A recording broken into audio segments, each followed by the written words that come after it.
বাংলাদেশ সুষ্ঠু নিরপেক্ষ এবং অংশগ্রহণমূলক নির্বাচন আশা করে জাপান। দেশটির রাষ্ট্রদূত সাইদ শিনিচির সঙ্গে এক বৈঠক শেষে একথা জানান জামায়াত ইসলামীর সেক্রেটারি জেনারেল মিয়া গোলাম পারওয়ার। সকালে দলটির কেন্দ্রীয় কার্যালয়ে সৌজন্য সাক্ষাতে আসেন জাপানের রাষ্ট্রদূত।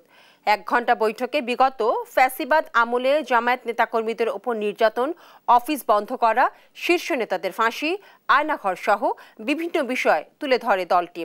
এছাড়া শিল্প বাণিজ্য ব্যবসায় কিভাবে দুদেশ কাজ করবে সেই বিষয়েও আলোচনা হয়।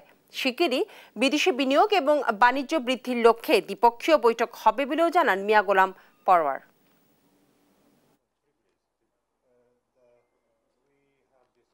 সংবিধানের পরিবর্তন, সংস্কারের মেজর ইস্যুগুলো কিভাবে আমরা কার্যকর করব সেই সব উপায় এবং পথপন্থা সম্পর্কে তার আগ্রহ ব্যক্ত করেছে। শিল্প, বাণিজ্য, জায়গা, এগ্রিকালচার সেক্টর, নানান সেক্টরে আমাদের সম্ভাবনাময় বিনিয়োগের একটা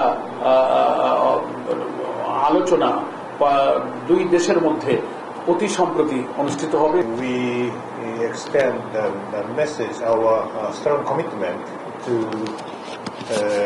further support, especially on its process toward the free, fair, peaceful, and inclusive election.